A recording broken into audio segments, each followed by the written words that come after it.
Bonsoir à toutes et bonsoir à tous, bienvenue à cette nouvelle émission. Il était une voix, c'est une émission qui va mettre l'accent sur un citoyen qui le mérite. Et aujourd'hui, je reçois Nabil. Bonsoir. Nabil Moussaoui qui nous vient de Drancy, qui a 19 ans et qui est en licence à la Sorbonne. C'est ça, exactement. C'est ça. Donc je reçois Nabil aujourd'hui parce que tu as été récompensé il y a quelques semaines. Oui. Tu peux nous en parler, je vais te laisser le dire.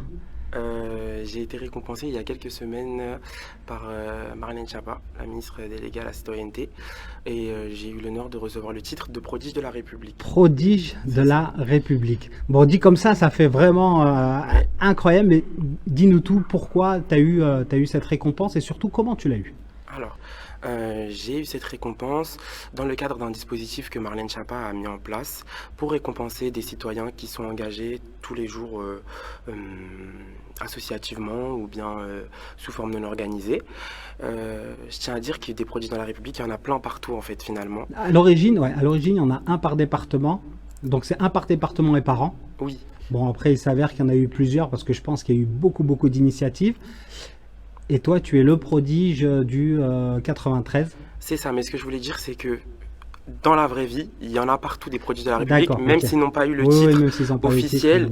Il y a beaucoup de personnes qui sont engagées. Oui. Moi, j'ai eu la chance d'avoir le document finalement et cette reconnaissance de l'État parce qu'il y a des bénévoles qui ont proposé ma candidature, puisque les conditions pour être sélectionné, c'était d'être proposé par des personnes de notre entourage ou qui voulaient saluer notre engagement. Et toi, tout part de ton association?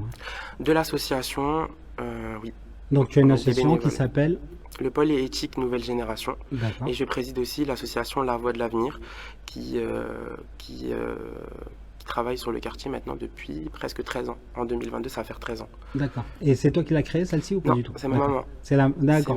On va y revenir à la maman avec tout à l'heure. Plaisir, ouais. D'accord. Mais on va revenir sur cette récompense. Donc,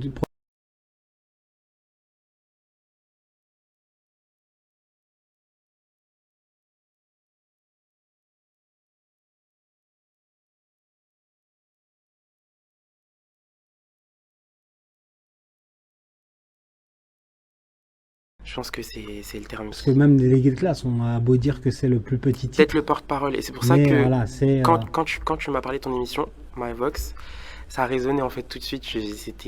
MyVox, c'est ça. C'est la web TV qui donne la parole à tout le monde, à tous ceux qui ne l'ont pas habituellement. Et ça a fait écho dans ma tête. Je me suis dit que c'est la première émission où je m'exprime et c'est la plus adéquate. Et ta voix est importante aussi. Comme toutes les voix. C'est ça, comme toutes les voix, parce que derrière une voix, il y en a 100, il y en a des milliers. Et donc, tu as fait la campagne de la garde, vous avez gagné? C'est ça. Elle a gagné? Oui, elle a gagné. Je dis vous parce que tu as fait la campagne, donc vous avez gagné. Oui, on a gagné. Et derrière, ensuite, qu'est-ce qui s'est passé? Et derrière, est-ce que ça a changé quelque chose? Est-ce que dans ta conception de la politique, de la vie associative, de la vie municipale, est-ce que ça a changé quelque chose dans ta direction? Alors, de la vie municipale, oui et non. Parce que j'avais jamais eu l'occasion de forcément rencontrer Madame le maire ou Monsieur le député, parce que j'étais mineur, j'étais à l'école, je regardais de loin, je lisais le journal de la ville, etc., comme tous les jeunes. Mais c'est vrai que quand on a 18 ans, on a investi quand même, on a un devoir civique qui est très important, on a investi beaucoup de responsabilités. Et tu sais, ton discours, il est vraiment minoritaire chez les jeunes. Oui. Est-ce que ça, tu en es conscient? J'en suis conscient, totalement. Que ta façon de penser, aujourd'hui, elle n'existe quasiment plus chez les jeunes. C'est pour ça qu'on a créé le pôle éthique Nouvelle Génération, qui vise à redynamiser justement cette vie politique dans les secteurs où elle n'existe plus, où il y a un désintéressement. C'est plus pour la jeunesse. Hein, pour la jeunesse, et puis il n'y a pas que la jeunesse, on a pu le remarquer lors des dernières élections. Il y a un désintéressement de la chose politique qui est flagrant, on ne peut pas le nier. C'est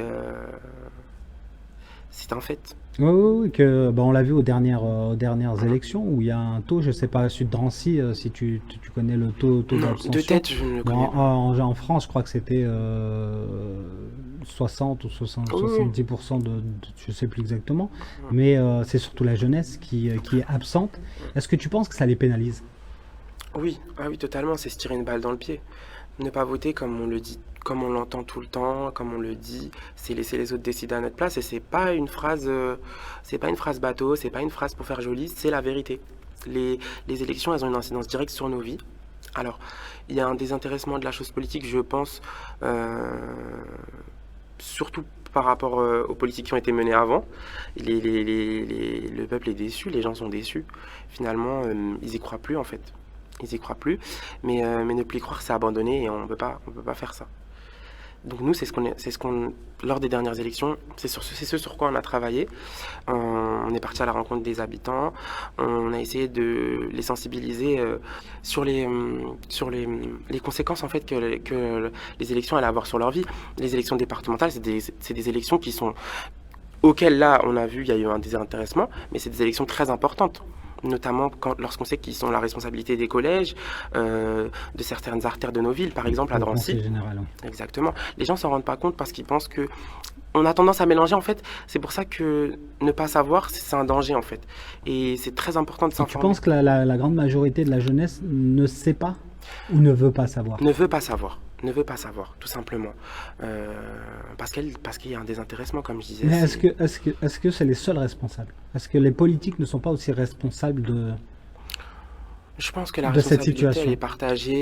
elle est partagée. Après, comme c'est toujours nuancé, il y a des politiques qui font le boulot finalement et d'autres non. Donc, c'est jamais tout rouge ou tout noir, c'est nuancé. Voilà. Nabil,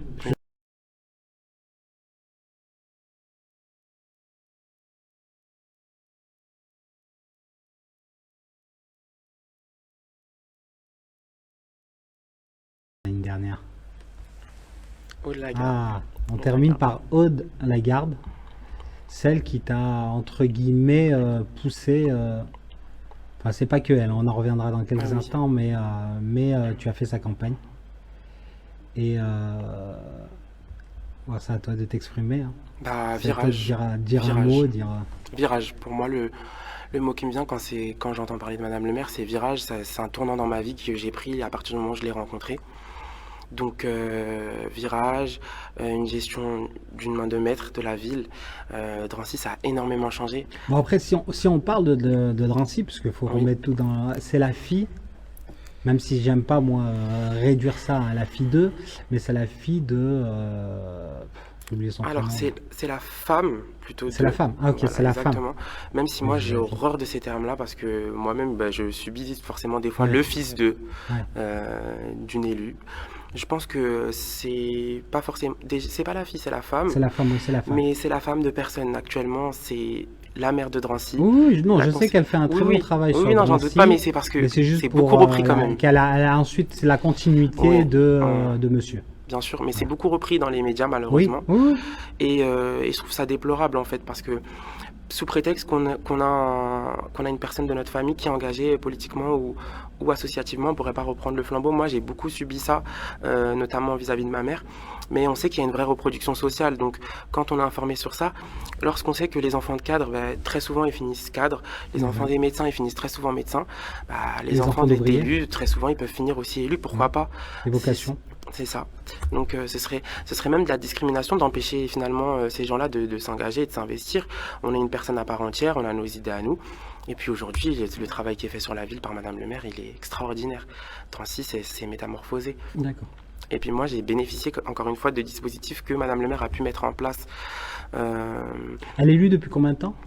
Alors, si je ne m'abuse, C'était dernière municipale, donc c'était il y a dernière municipale et un peu avant. un peu avant. Et un peu avant. D'accord. Donc elle a eu le temps de mettre en place Exactement. certaines nouveautés que monsieur n'avait pas mis en place. C'est ça, puis elle travaillait aussi avant, enfin, elle a toujours été investie dans la municipalité, donc elle connaissait forcément la ville. Et puis quand on a un mari qui est maire de Drancy, on connaît très bien les problématiques. Et qui est député maintenant. Et qui est député maintenant. Qui est député. Et qui était député aussi avant. Oui, qui était aussi Et qui était aussi député député avant. On a une connaissance du terrain qui est des plus propices pour gérer la ville, je pense.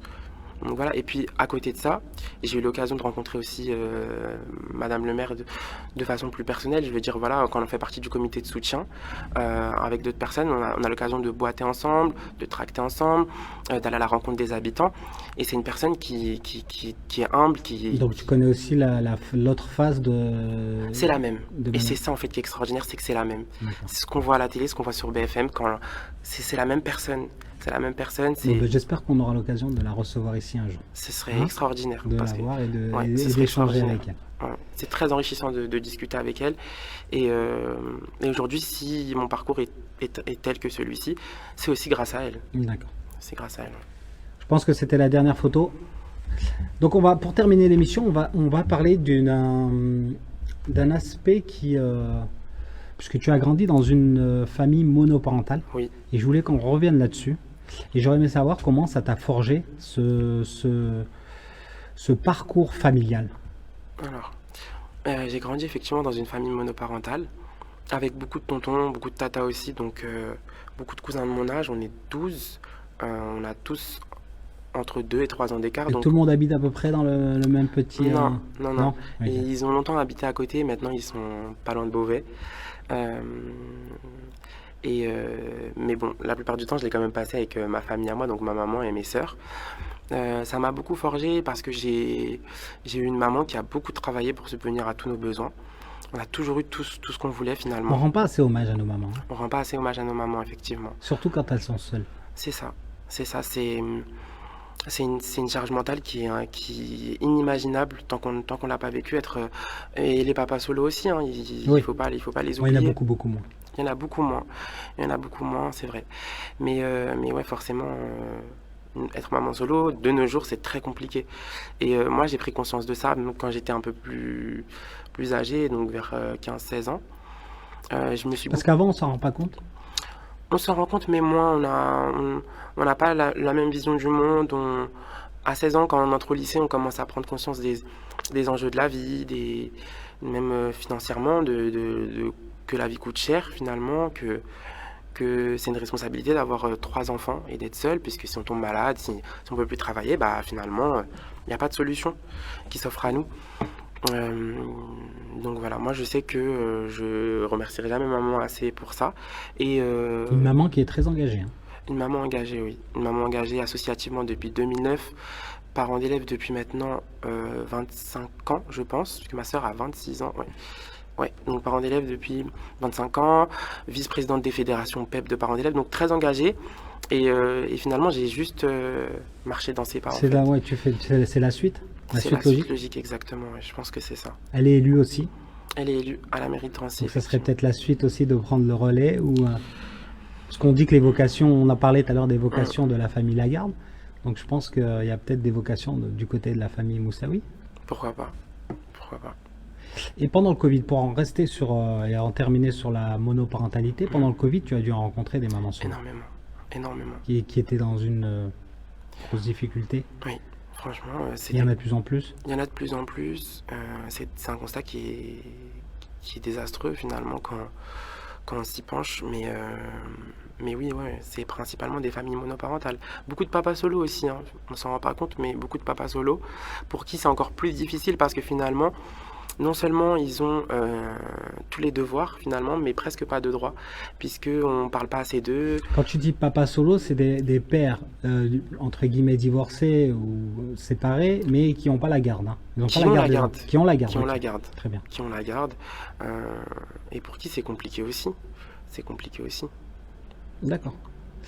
Pour terminer, Nabil, si tu avais un message à passer j'aimerais que tu passes un message à celle qui a fait ce que tu es aujourd'hui, ta maman. À un moment, Si tu avais un message à lui passer, à lui dire, bah, que je l'aime forcément. Et comme je te disais juste avant l'émission, ma mère c'est une partie de moi, donc je ne saurais quoi dire. En fait, j'ai pas assez de mots pour la qualifier. Je pense que dans le regard, on se dit beaucoup de choses à moi et ma mère. Donc ouais, il n'y a pas d'adjectif, il n'y a pas de terme qui pourrait assez la qualifier, mais que je l'aime et merci. Et merci. ah bah, c'est sur ces très beaux mots qu'on va se quitter et se dire qu'on va se retrouver la semaine prochaine pour la deuxième édition. de Il était une voix. Nabil, merci beaucoup d'être venu. Merci à toi de m'avoir invité. Franchement, Et merci beaucoup. tu as un parcours exemplaire. Merci beaucoup. J'espère qu'on verra les photos de la cérémonie de ta récompense et qu'on saura à qui, puisque on l'a pas dit, mais le vainqueur gagne 500 € à reverser à une association caritative. Bon, tu n'as peut-être pas encore choisi ton asso. Mais voilà, il y a 500 € que tu reverseras à une association et j'espère qu'on suivra ça et puis on dira à qui tu les as reversés. Avec grand plaisir. Avec grand plaisir. Merci infiniment pour cette invitation. Oh, merci à toi. Encore une fois, le nom de l'émission a résonné en moi et je te souhaite le meilleur pour la Merci suite. beaucoup. Bah pour ma part, je vous dis à la semaine prochaine. On aura encore un nouveau citoyen qui sera là pour nous présenter son parcours et son actualité. Je vous dis bye bye et à la semaine prochaine.